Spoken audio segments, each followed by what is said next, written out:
이 세상에서는 있을 수 없는, 측량할 수 없는 긍휼과 사랑으로 우리를 품어주시고 함께 하시기를 기뻐하시는 아버지 하나님, 오늘도 이 세상 것이나 우리 것이 아니라 하나님의 생명으로 사는 하루를 살아갈 때에 그러하오니 우리가 주인 된 것처럼 나의 뜻으로가 아니라 하나님의 뜻을 좇으며 나의 이름이 아니라 하나님의 이름을 위하며 그리하여 이 땅에 하나님의 나라가 임하는 일에 우리 사랑하는 성도들이 주님의 허락하신 은혜와 그 믿음의 분량 안에서 구하며 하나님의 나라가 임하기를 소원하며 그리하여 온전히 주님을 의지하는 믿음으로 살게 하여 주시옵소서. 눈앞이 캄캄한 지경이 되었을 때에도 반드시 피할 길을 열어주시고 주님만을 바라보게 하시는 믿음으로 그 어두운 터널을 지나갈 수 있도록 붙드시며 함께하여 주시옵소서. 예수님의 이름으로 기도합니다. 아멘. 고린도전서 1장, 오늘은 17절에서 20절 말씀을 보시고 이사야서의 말씀을 또 보기로 하겠습니다. 고린도전서 1장 17절에서 20절 17절에서 20절까지만 보시겠습니다. 다 같이. 그리스도께서 나를 보내심은 세례를 베풀게 하려 하심이 아니요 오직 복음을 전하게 하려 하심이로되 말의 지혜로 하지 아니함은 그리스도의 십자가가 헛되지 않게 하려 함이라. 십자가의 도가 멸망하는 자들에게는 미련한 것이요 구원을 받는 우리에게는 하나님의 능력이라. 기록된 바 내가 지혜 있는 자들의 지혜를 멸하고 총명한 자들의 총명을 폐하리라 하였으니 지혜 있는 자가 어디 있느냐, 선비가 어디 있느냐, 이 세대의 변론가가 어디 있느냐. 하나님께서 이 세상의 지혜를 미련하게 하신 것이 아니냐. 아멘. 이사야 29장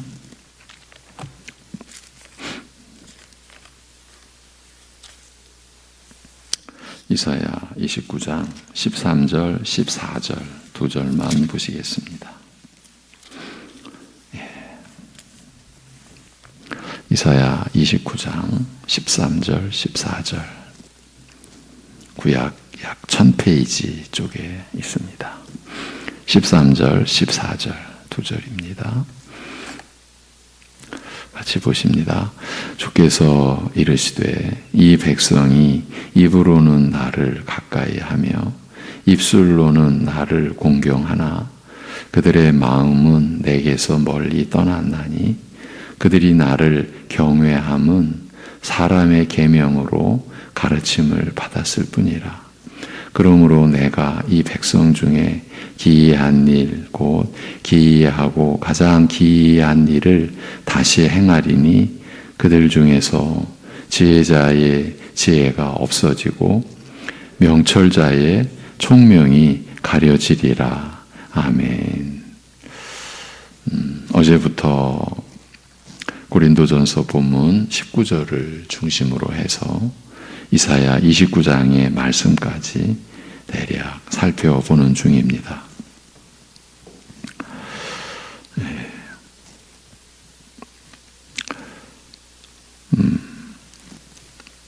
그 고린도전서 1장 19절은 오직 복음을 전하고자 하는데 그리스도의 십자가가 헛되지 않게 하려고 말의 지혜로 하지 아니하는 더 근본적인 이유가 있다는 점을 사도 바울이 밝히고 있는 구절입니다. 그것은 다름 아닌 하나님께서 지혜로운 자들의 지혜를 멸하고 총명한 자들의 총명을 패하리라고 말씀하셨기 때문이라는 것입니다.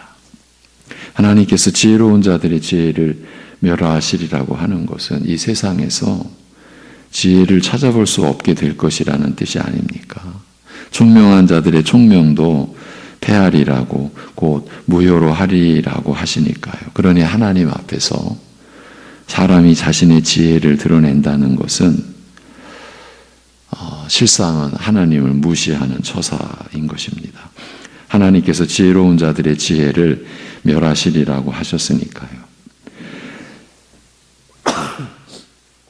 그러니 이런 사실을 알고 있는 바울 사도가 하늘로부터 임한 생명의 진리의 말씀인 복음을 전하는데 자신의 지혜를 곧 말의 지혜를 구사할 수가 있었겠습니까? 바울 사도가 그러면 이 사실을 어떻게 알고 있었겠습니까? 그도 기록된 하나님의 말씀을 통해서 이런 생명의 지식을 취하고 있었다고 봐야 하겠죠. 19절에서 기록된 바라고 하며 사도가 인용한 구절은 구약의 이사야 29장 14절의 말씀입니다. 바울 사도는 이사야 선지자의 기록을 통해서 이 세상이나 인간의 지혜가 하나님 나라 안에서 아무것도 아님을, 그야말로 어떤 의미도 없음을 밝히 알고 있었습니다. 어제는 이사야 29장 9절부터 12절까지를 보고 13절을 살폈는데 오늘은 13절부터 다시 보기로 하겠습니다. 이 구절은 예루살렘의 죄악에 대한 책망의 말씀 중에 나오는 내용들이라고 했습니다. 이제 13절, 14절을 제가 다시 봉독합니다. 주께서 이르시되 이 백성이 입으로는 나를 가까이 하며 입술로는 나를 공경하나 그들의 마음은 내게서 멀리 떠났나니 그들이 나를 경외함은 사람의 계명으로 가르침을 받았을 뿐이라. 그러므로 내가 이 백성 중에 기이한 일, 곧 기이하고 가장 기이한 일을 다시 행하리니 그들 중에서 지혜자의 지혜가 없어지고 명철자의 총명이 가려지리라고 합니다. 바울 사도가 인용한 구절은 14절인데 앞선 13절 안에 고린도전서에서 사도 바울이 문제시하고 있는 말의 지혜와 연관된 내용이 이미 함축되어 나타나고 있습니다. 이 백성이 입으로는 나를 가까이 하며 입술로는 나를 공경하나 그들의 마음은 내게서 멀리 떠났나니라고 하면서 그들이 나를 경외함은 사람의 계명으로 가르침을 받았을 뿐이라고 합니다. 그러니까 그들이 입술로만 나를 공경하고 마음은 내게서 멀리 있는, 마음은 내게서 멀리 떠나고만 이런 일이 일어난 그 원인, 어떻게 그런 일이 일어날 수 있게 되었는가 하는 그 연유를 그들이 사람의 계명으로 가르침을 받았을 뿐이라고 하는 점에서 찾고 있는 것입니다. 어제 표준 세번역 본을 들려드렸죠. 주님께서 말씀하신다. 이 백성이 입으로는 나를 가까이 하고 입술로는 나를 영화롭게 하지만 그 마음으로는 나를 멀리하고 있다. 그들이 나를 경외한다는 말은 다만 들은 말을 흉내내는 것일 뿐이다. 사람의 계명으로 가르침을 받았을 뿐이라고 하는 것을 표준 세번역 본에서는 다만 들은 말을 흉내내는 것일 뿐이다 라고 풀이해 놓았습니다. 흉내만 낸다. 말씀을 들은 것을 흉내만 낸다라는 것은 그러니까 마음은 실리지 않았다라는 바로 그 뜻이죠. 공동 번역본도 들려드렸습니다. 여호와께서 말씀하셨다. 이 백성은 말로만 나와 가까운 채하고 입술로만 나를 높이는 채하며 그 마음은 나에게서 멀어져만 간다. 그들이 나를 공경한다 하여도 사람들에게서 배운 관습일 따름이다 라고 해석했습니다. 이 번역본을 보면 사람의 계명은 사람들에게서 배운 관습을 가리킵니다. 그러니까 사람들에게서 배운 관습이 바로 말로만 여호와와 가까운 체하고 입술로만 여호와를 높이는 체하며 마음은 여호와에게서 멀어져만 가는 것이라고 볼 수 있습니다. 그렇다면 사람의 계명을 우리는 어떻게 설명할 수 있을까요?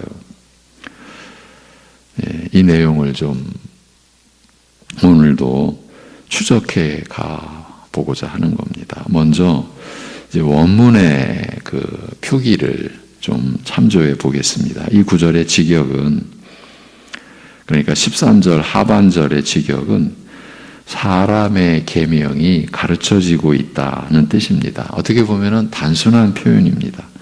사람의 계명이 가르쳐지고 있다. 연결해서 보면 그들의 나를 경외함은 인간의 계명이 가르쳐지고 있는 것이다 라고 되어 있습니다. 많이 어색하게 들릴 것입니다. 좀 더 풀어보면 그들의 나를 경외함이 어떤 상태인가 하면 인간의 계명이 가르쳐지고 있는 것으로 설명이 된다는 것입니다. 여전히 어색하죠. 즉 예루살렘 백성들이 여호와를 경외하는 것은 인간의 계명이 가르쳐지고 있는 것으로 이루어진다 혹은 채워진다, 이렇게 풀어드릴 수가 있습니다. 여호와를 경외하는 신앙이 이제 문제를 제기하는 겁니다. 아니, 어떻게 여호와를 경외하는 신앙이 인간의 계명이 가르쳐지는 것으로 이루어지고 채워질 수 있겠습니까? 그러니까 이 말은 예루살렘 백성들의 여호와를 경외하는 신앙은 인간의 계명이 가르쳐지는 수준으로 구성되어 있다는 그 말입니다. 좀 더 이제 풀어가는 겁니다. 여호와를 경외하는 신앙, 그야말로 구약 성경이 여호와를 섬기는 신앙의 그 본질을 설명할 때 그 경외함으로 표현하지 않습니까? 잠언이 이제 대표적으로 여호와를 경외함이 지혜의 근본이다, 이렇게 시작합니다. 그 여호와를 경외하는 신앙은 인간의 계명이 가르쳐지는 그 수준으로 이스라엘 백성들, 예루살렘 백성들은 그렇게 여기고 있다는 것입니다. 이것은 한마디로 여호와 하나님을 인간의 수준으로 본다는 말이 되는 것이죠. 원문의 표현대로라면 그렇게 볼 수밖에 없습니다. 저들의 하나님을 경외함과 인간의 계명이 가르쳐지고 있는 것이 동격이라는 뜻으로 표기되어 있으니까요. 하나님을 경외함이라는 신앙의 근본이 인간의 계명, 사람의 계명이 가르쳐지는 것으로 되어 있다는 말이에요. 이렇게 된 결과가 어떻게 나타났다라고 합니까? 이 백성이 입으로는 나를 가까이 하며 입술로는 나를 공경하나 그들의 마음은 내게서 멀리 떠났다, 멀리 있다라고 하는 것입니다. 이제 그 당시 이스라엘, 예루살렘 백성들의 영적 상황을 감안하면 지금 이 내용이 좀 더 가깝게 다가옵니다. 그 당시 이스라엘의 어떤 영적 현실을 감안한 말이겠습니까? 북이스라엘이나 남유다나 이들은 위기의 상황에 직면하면 그 위기도 결국은 자신들의 죄악으로 인한 위기죠.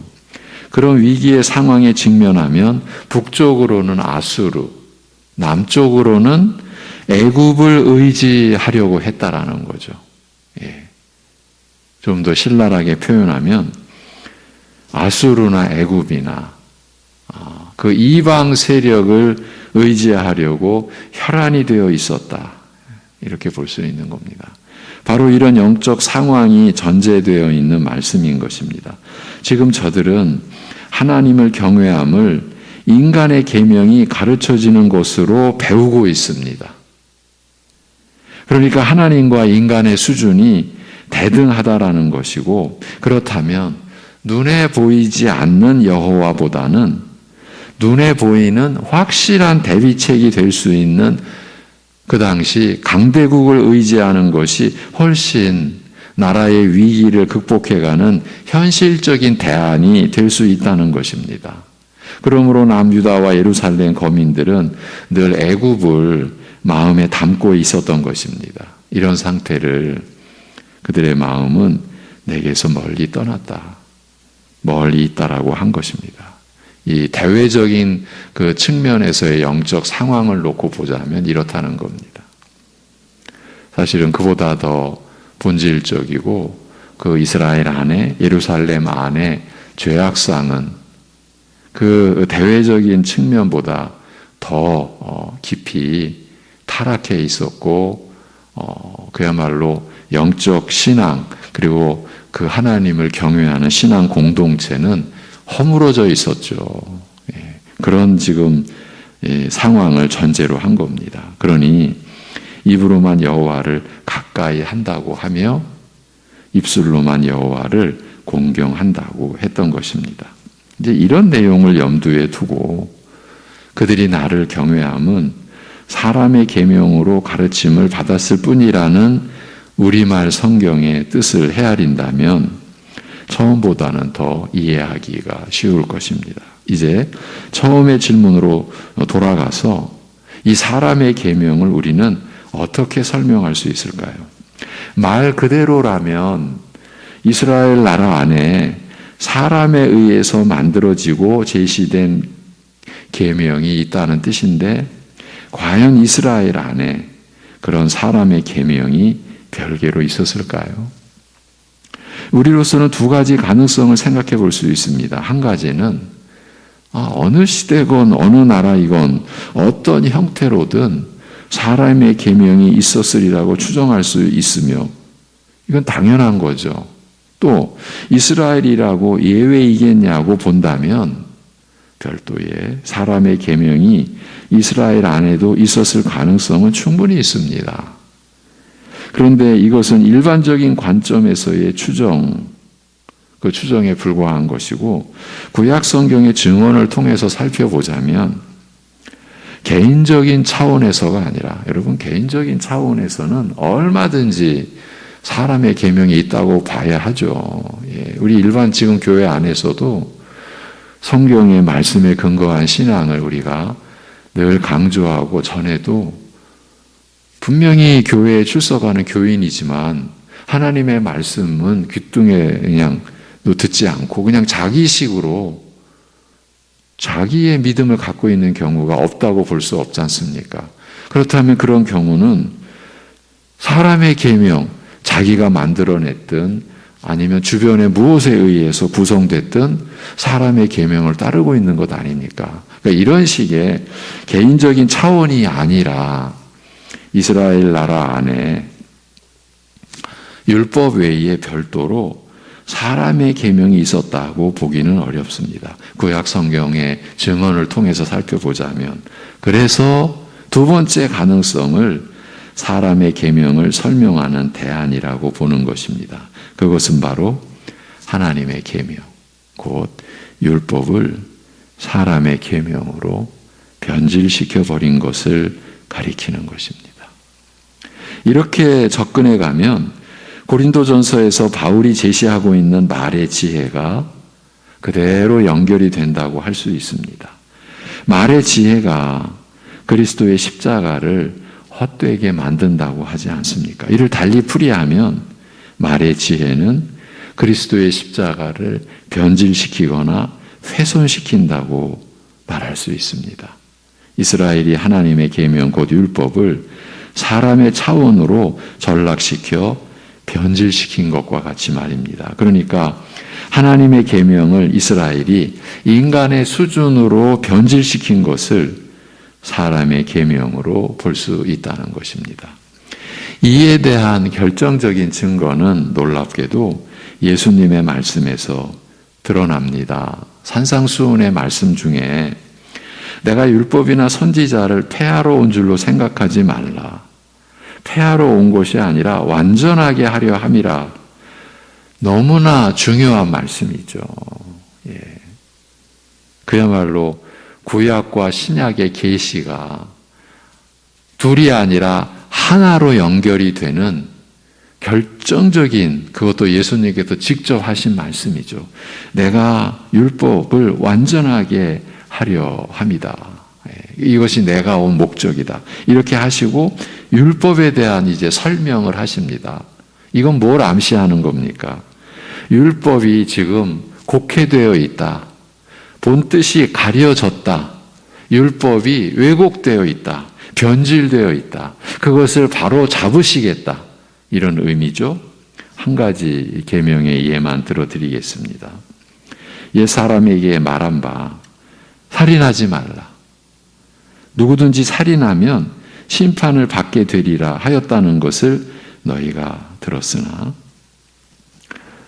살인하지 말라는 계명입니다.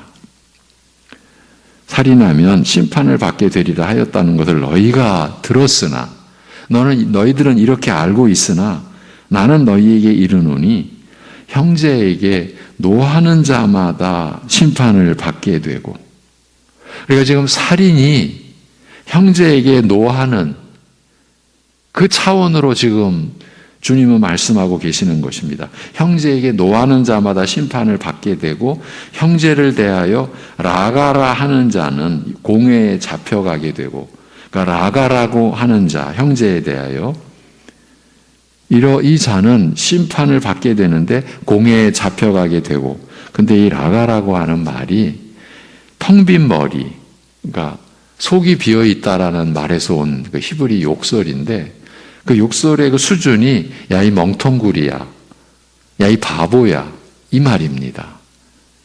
이렇게 말하는 자가 심판을 받게 된다. 공회에 잡혀가게 된다. 미련한 놈이라고 하는 자는 그 다음 표현이 너무 두려운 표현입니다. 지옥불에 들어가게 되리라. 형제에 대하여 미련한 놈이라고 하는 자는 지옥불에 들어가게 되리라고 하셨습니다. 살인하지 말라는 계명의 본뜻이 이렇게 드러났습니다. 그러니까 이스라엘은 살인하지 말라는 계명을 사람의 계명으로 그 수준을 낮추어 버렸던 것입니다. 단지 사람을 죽이지 말라는 뜻이 아니라, 본래 이 계명의 뜻은 형제를 미워하고 멸시하는 것이 바로 살인하는 것과 같다고, 그리하여 형제를 사랑하지 않는 죄가 본질상 살인죄와 같다고 하신 하나님의 뜻을 알려고 하지 않고 끝내는, 이 본뜻은 거부하면서 자신들이 지켜낼 수 있는 수준으로 그 사람을 직접 죽이지 않으면 살인하지 말라는 계명을 지킨 것으로 치부하려고 했고, 그렇게 그냥 단정해 버린 거죠.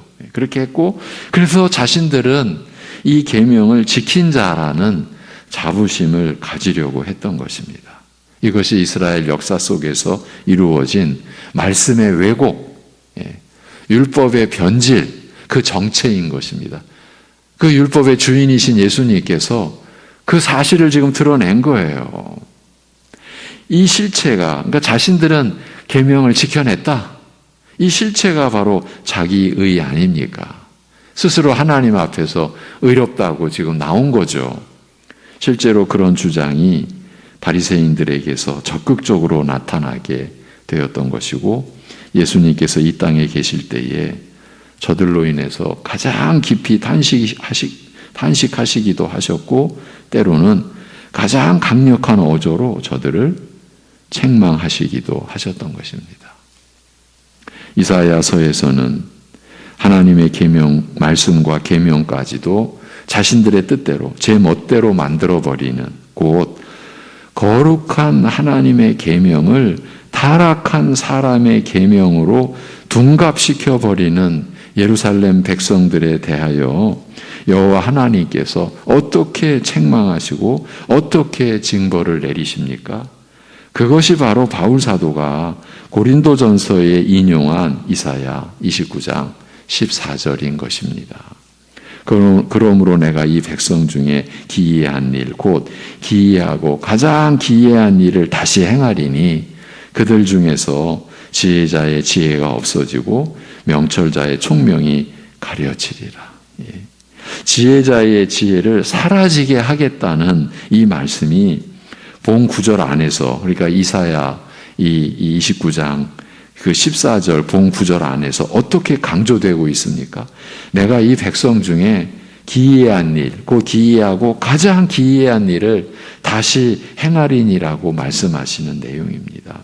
하나님께서 행하시는 경이로운 일 중에서 가장 놀라운 일이라고 하시면서 지혜자의 지혜를 없어지게 하겠다라고 하신 것입니다. 이 사라진다, 없어진다는 말의 기본 뜻은 멸망하다는 말입니다. 인간의 지혜에 대하여 하나님께서 어떤 생각을 갖고 계신지를 이사야 선지자가 이렇게 드러낸 것입니다. 타락한 인간이 자신의 지혜를 드러내고 하나님 앞에서까지 자신의 지혜를 나타내는 것에 대해서 하나님께서 이렇게 내가 인간 지혜자의 지혜를 멸망하게 하겠다. 이렇게까지 지금 표현해냈는데 이것은 인간의 지혜, 말의 지혜가 가져오는 폐해가 얼마나 크고 얼마나 악한 것이면 이렇게까지 하셔야 했겠습니까? 생각해 보십시오. 우리를 살리시기 위해 내려주신 하나님의 계명, 곧 율법을 유일하게 택함을 받은 백성 이스라엘이 자신들의 지혜로 사람들을 죽이는 사람의 계명으로 만들어 버렸지 않습니까? 살리는 계명을 그냥 죽여버리는 계명으로 사람들은 만들어 버린 거예요. 자신들 스스로를 죽이는 그 변질된 계명으로. 그런데 바울 사도가 복음을 전하는 일을 말의 지혜로 하는 것과 관련하여 바로 이 구절을 인용하여 기록해 놓은 것입니다. 그러니 말의 지혜로 인한 십자가의 도가 전해지는 그 폐해가 얼마나 심각한 것인지를 이 이사야 29장을 통해서 지금 우리가 확인하고 있는 것입니다. 그냥 스쳐 지나가면서 이거 말의 지혜로 하면은 이거 안 되겠구나. 그런 식으로 지금 우리가 치부하고 넘어갈 그런 사안이 아닙니다. 이런 지금 내용을 가지고 바울 사도는 고린도전서 2장에서 그리고 3장에서 그리스도의 십자가를 말의 지혜로 전하고 있는, 또 전하려고 하는 그 무서운 어두움의 실체를 밝혀내고 있는 것입니다. 오늘 우리를 위한 것이죠. 우리 자신을 돌아보라는 것이죠.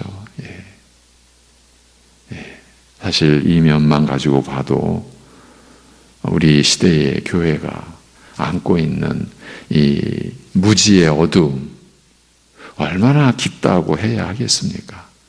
우리가 사실은 그 깊이를 우리 스스로가 만들어내버린 그런 결과물인 그 어둠의 그 무지의 깊이를 우리 스스로도 가늠할 수 없을 정도라고 해야 되지 않겠습니까? 이 이사야 29장을 우리가 살펴볼수록 더 그렇게 다가오는 것을 느끼지 않을 수가 없습니다.